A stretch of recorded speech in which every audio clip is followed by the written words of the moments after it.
les anthologies, par exemple celle de Maria Teresa León sur la poésie républicaine des poètes qui luttaient du côté de la République, et l'anthologie qui a fait Julio Rodríguez Puertola sur la littérature fasciste en Espagne. C'est admirable à quel point ils ont bien partagé les préjugés. Du côté franquiste, on ne pouvait pas parler de quelque chose du fait qu'il se servait de pauvres rifins qu'on avait embarqués par force, étant donné la situation de misère et de famine qu'il y avait dans les rives, qu'on les a poussés. J'ai vu des documentaires extraordinaires, on les pousse dans les avions. Il y a quelques-uns qui montent dans l'avion avec une brebis. Voilà, c'est des documents extraordinaires. Et il ne pouvait pas parler, il ne pouvait pas se permettre les moindres références al Moro. Mais tout, c'était la conspiration judéo-maçonnique. Il y a des poèmes absolument d'un racisme répugnant. Et du côté, hélas, de la poésie républicaine, ce qu'on écrivait c'était horrible. Morisma salvaje, borracha de sensualidad, que viene a violar a nuestras mujeres, a nuestras hijas. Bon. Et il faut dire qu'il y a deux poètes qui sont une exception extraordinaire dans ça, que c'est Luis Cernuda et Juan Gil Albert. Juan Gil Albert, il a écrit un poème très beau, disant a un muchacho moro que engañado murió en el frente de Madrid. Il fait le contexte de la situation. Mais d'autre part, on voit à ce moment-là des tensions, de haine, comme ça se déclenche le fantasme moro et le fantasme juif. C'est extraordinaire de faire une lecture comparée de ces deux anthologies. Et d'ailleurs, il y a deux livres dont je vous conseille la lecture. Un, c'est La imagen del Moro en nuestra literatura, d'Eloy Martín Corrales, qui est extraordinaire. Un siècle et demi de caricatures, dessins, histoire, absolument d'un racisme inimaginable. Et aussi le livre de Gonzalo Álvarez Chillida. Gonzalo Álvarez Chillida, il analysait très bien l'antisémitisme moderne, un antisémitisme sans juif, parce que pratiquement il n'y avait pas en Espagne, mais c'est très intéressant de faire la comparaison pour dire comment ces deux fantasmes de l'histoire d'Espagne qu'on a refoulés, réapparaissent dans des moments de tension horribles comme celle d'une guerre civile, avec une netteté qui est extraordinaire. Les manuels scolaires des années 40 aussi sont très significatifs quand on a un antisémitisme très très violent, où les juifs sont vraiment... du début des années 40. Surtout, je parlerai d'antijudaïsme plutôt que d'antisémitisme. D'accord. Sur la question de la langue, de l'usage du judéo-espagnol, on a un très beau témoignage chez Elias Canetti dans ses mémoires, justement.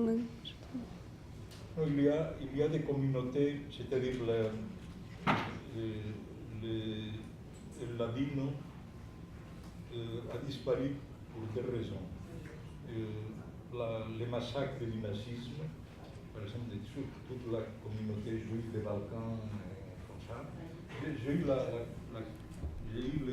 l'extraordinaire situation de connaître pendant le siège de Sarajevo la petite communauté juive qui est restée pour aider les Bosniaques. Je n'oublierai jamais, ils savaient, la mosquée avait été abandonnée, la synagogue avait été abandonnée, et c'était devenu une sorte on donnait des repas gratuits pour les gens qui mouraient de faim à ce moment-là. Mais c'était le massacre nazi après la création de l'État d'Israël que les communautés, en allant là-bas, ils ont perdu leurs racines historiques et s'est imposé, disons, la tradition ashkénaze sur la tradition, on peut dire, séfarade. Parce qu'il y a une nette différences, même en termes de pouvoir à l'intérieur d'Israël, entre la communauté juive et européenne, comme une première classe. La deuxième classe, hélas, c'est celle de la communauté juive qui ont quitté, quelquefois poussés par la rhétorique des gouvernants des pays arabes, et dans d'autres cas, dans le Maroc, c'était simplement pour peupler Israël. On a mené, j'ai le témoignage extraordinaire de Lucette Heller dans son livre sur l'imagination qui vient elle raconte très bien, c'était des berbères qui s'étaient convertis au judaïsme il ne faut pas oublier que les juifs sont arrivés au Maroc avant les arabes. C'est-à-dire, il avait des communautés berbères juifs analphabètes, dans un état de situation très pauvre, qu'on le disait qu'au moment de l'indépendance, on allait les tuer tous. C'était tout organisé pour les amener en Israël, et ils arrivaient avec une illusion extraordinaire. Il s'est trouvé qu'ils étaient, on les désinfectait, on les traitait comme ils vivaient dans des camps avant d'avoir des maisons comme ça. C'est très intéressant de voir, de connaître la réalité de tout. Comme par exemple, quand vous dites, ça me rend malade l'idée de que Franco passe comme quelqu'un qui a sauvé des Juifs. Oui, je veux intervenir à ce propos, si vous permettez, parce que c'est une affaire beaucoup plus compliquée qu'on ne le croit. La preuve que cette idée persiste jusqu'à aujourd'hui, nous l'avons tout simplement dans un film qui passe en ce moment sur les écrans toulousains. Je suis allé le voir l'autre jour, La Rafle. Et il y a un moment dans La Rafle où il est dit ceci: Franco se bat pour chaque juif.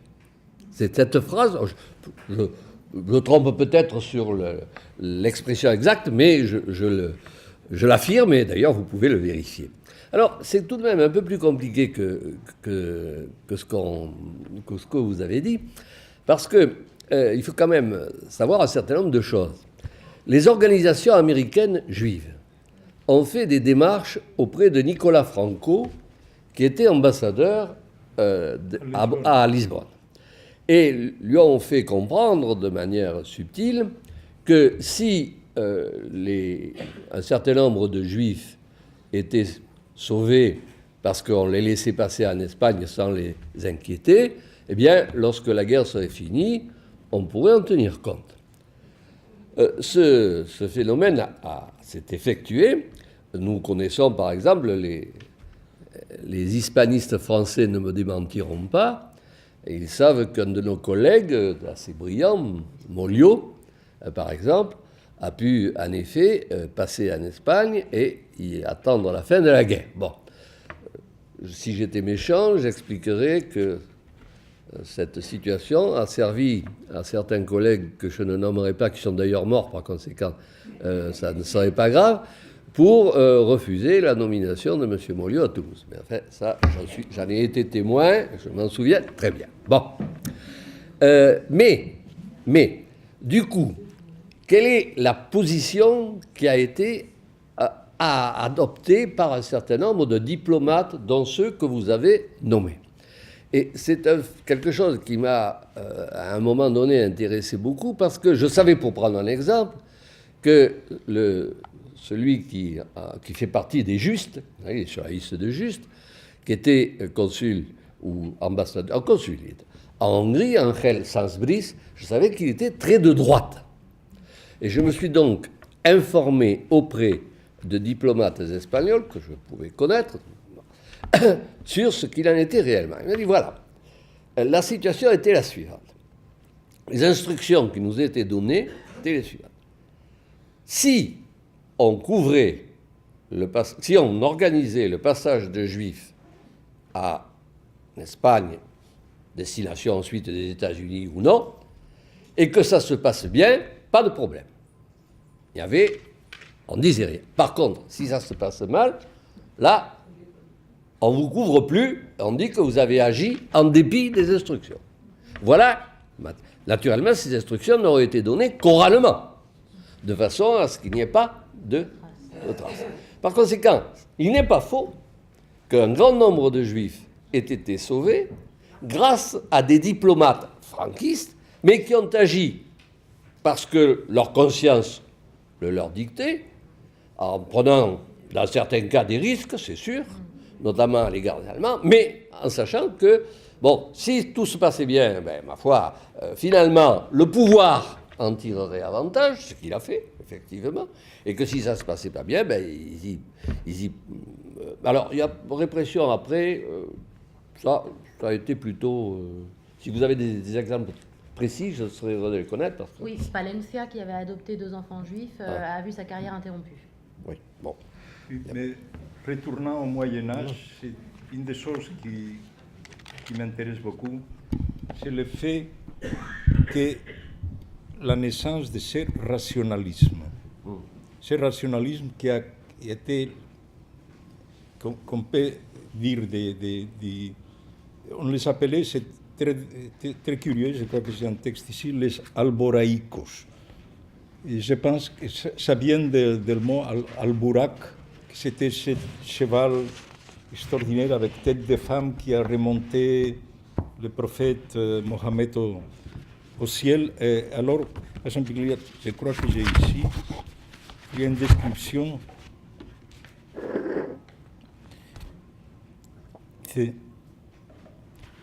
Tienen la voluntad e intención como moros, y el sábado como judíos, y el nombre solo de cristianos, y no son moros ni judíos ni cristianos, aún por la voluntad judíos, pero no guardan el Talmud ni las ceremonias todas de judíos, ni menos la ley cristiana. Por esto fue puesto este sobrenombre por mayor vituperio. Conviene saber alboraïcos a todos ellos y a uno solo alboraïco. Ça démontre qu'au XVe siècle, il y avait déjà une communauté qui n'avait pas de croyance. Très importante. Je dirais que pour quelqu'un qui lit la Celestina, le soliloquio de Pleberio à la fin, c'est le premier texte écrit en Occident où manifestement il n'y a pas de Dieu.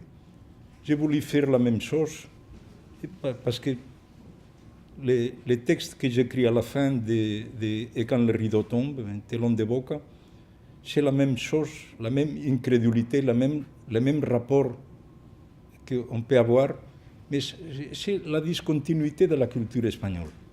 Par exemple, la Celestina n'a pas laissé de descendance. C'est une œuvre unique.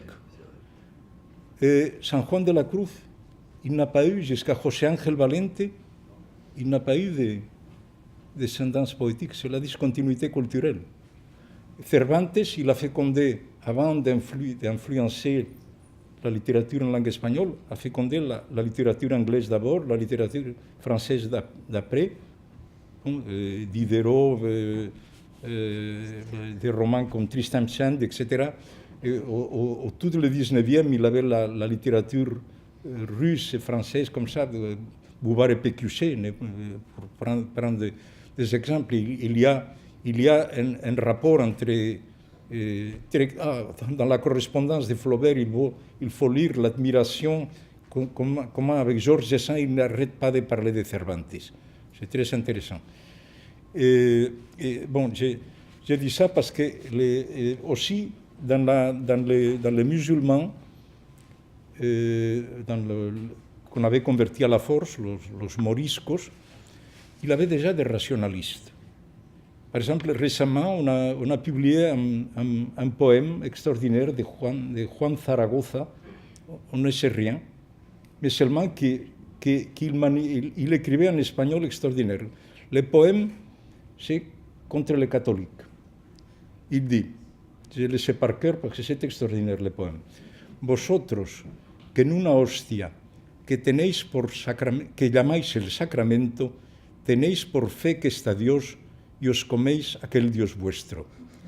Vaya que gentil aliño, pues se sabe por muy cierto lo que se come se saca por aquel postigo viejo. Y por más curiosidad me dijo a mí un caballero que se mantuvo de hostias por probar aquel misterio. Mas también me dijo que a la letrina dio su censo, sepultando allá sus dioses en un sucio monumento. Bueno, este poema, imaginez dans l'Europe du début c'est écrit en contemporain de Cervantes. Imaginez que quelqu'un écrit une chose comme ça. C'est-à-dire, ça c'était aussi le résultat de l'écrasement de l'Espagne de trois cultures qui provoquait une incrédulité par rapport à la religion qu'on imposait avec une telle violence, autant dans la communauté juive plus développée intellectuellement, mais aussi dans une petite communauté morisque. Il ne faut pas oublier que les morisques les plus évolués, comme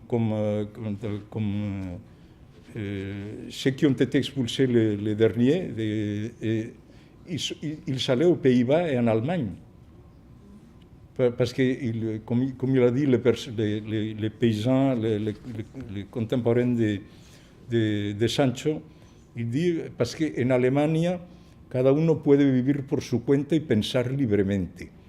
C'est-à-dire qu'il avait déjà, à l'intérieur de la communauté morisque, des rationalistes qui voulaient y aller aux Pays-Bas ou en Allemagne, et ils ne voulaient pas y aller en Afrique du Nord. D'ailleurs, au moment de l'expulsion, c'est très intéressant de lire les réunions du Conseil royal à l'époque de Philippe III pour discuter la solution finale du problème morisque. C'est extraordinaire. C'est comme si on lit ça, on a l'impression de lire Himmler, Hitler, Göring, et tous parlant de la solution finale. Il y avait des propositions comme ça, très simples. Il faut les envoyer à Terre-Neuve et en Patagonie, c'est-à-dire au pôle Nord et au pôle Sud, préalablement châtrés.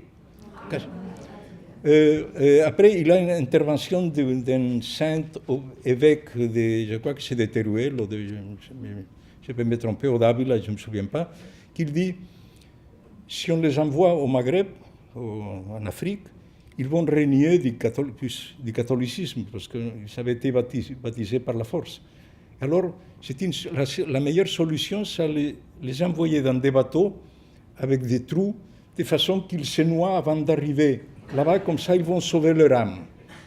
Vous voyez toujours la pitié extraordinaire de notre Sainte Mère Église qui se perpétue jusqu'aujourd'hui.